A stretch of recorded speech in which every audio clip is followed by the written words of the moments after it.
دو مزید عناوین ہے نا متعارض روایت کی، اور اسی طرح جو علل کے حوالے سے اس پہ مختصر گفتگو کریں گے۔ اس سے کہ خاص طور پر جو متعارض روایت ہے وہ ہمارے ایکڈمک ریسرچ میں بہت ضروری بھی ہے، اس سے کہ آپ جب ریسرچ کرتے ہیں تو آپ کے سامنے ایک چیز کے حوالے سے دو مختلف باتیں سامنے آتی ہیں، تو آپ اس تعارض کو کیسے حل کریں؟ تو احادیث کے اس حوالے سے محدثین نے اصول دیے ہیں کہ دو احادیث میں اگر تعارض ہے تو اس تعارض کو آپ کیسے دور کر سکتے ہیں۔ تو اس کے بنیادی طور پر تین چار اصول ہیں۔ پہلا اصل یہ ہے کہ جب دو حدیث میں تعارض ہوتا ہے تو آپ سب سے پہلے کوشش کریں گے کہ ان دونوں کی کسی طرح تطبیق کر سکیں، آپ ان دونوں کو جمع کر سکیں۔ جمع کرنے کے لیے آپ یہ بھی کر سکتے ہیں کہ مثال کے طور پر یہ جو حدیث ہے محدثین کہتے ہیں یہ حدیث اس کا تعلق رخصت کے ساتھ ہے، اس کا تعلق عزیمت کے ساتھ ہے، یا اس کا تعلق عمومی احوال سے ہے، اس کا تعلق جو ہے وہ خصوصی احوال سے ہے، یا مثلا یہ جو حدیث ہے یہ کراہت پر محمول ہے، یہ استحباب پر محمول ہے۔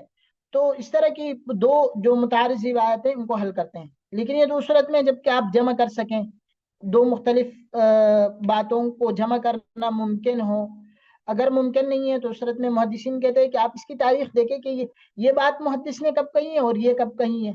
اگر وہ بات پہلے ہیں تو جو پہلے ہیں وہ ظاہر بات ہے وہ منسوخ ہو جائے گی یا ناسخ ہو جائے گی۔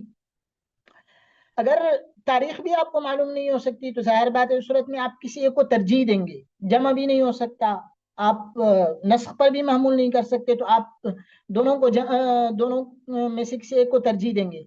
ترجیح کے ان کے مختلف اصول ہیں محدثین کے۔ مثال کے طور پر ایک حدیث جو ہے وہ ایک معروف راوی روایت کر رہا ہے، ایک جو ہے وہ غیر معروف راوی روایت کر رہا ہے، تو معروف کو غیر معروف پر وہ ترجیح دے رہے ہیں۔ یا مثال ایک روایت متواتر ہے ایک غیر متواتر ہے، تو متواتر کو غیر متواتر پر ترجیح دے دیتے ہیں۔ اور بھی بہت ساری اصول ہے۔ تو یہ بنیادی طور پر اگر آپ ترجیح بھی نہیں دے سکتے، وجوہی ترجیح بہت ساری ہے، اس پہ مستقل کتابیں بھی ہیں، تو اس صورت میں پھر آپ توقف کریں گے، یعنی اس کو بطور حوالے کے آپ نہیں لے سکتے۔ میں ایکڈمک ریسرچ میں اپلیکیشن کی بات کر رہا ہوں۔ یہ تو اس کی بات ہو گئی متعارض روایت کی۔ اگلا مرحلہ جو ہے وہ ہے علل کا۔ علل بنیادی طور پر علت مرض کو کہا جاتا ہے نا۔ مرض چونکہ انسان ظاہر میں بالکل صحیح نظر آ رہا ہے، تندرست نظر آ رہا ہے، لیکن اندر میں کوئی بیماری ہوتی ہے، تو اسی طرح علت کا مطلب یہ ہوتا ہے کہ ایک حدیث جو ہے وہ ظاہر میں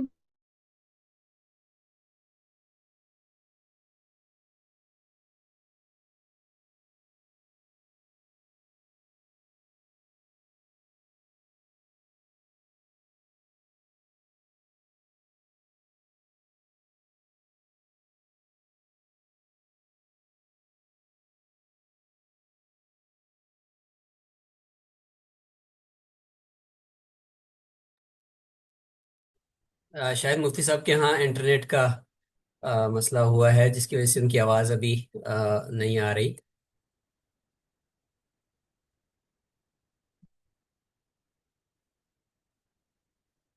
وہ انشاءاللہ دوبارہ جوائن کریں گے اور پھر ہم انشاءاللہ سوالات بھی لیتے ہیں، اور اگلے چند منٹ میں ہم اپنی اس نشست کو مکمل کرنے جا رہے ہیں۔ السلام علیکم ورحمۃ اللہ۔ مفتی صاحب اگر سوالات ابھی آپ علت کے حوالے سے بحث ہو رہی ہے۔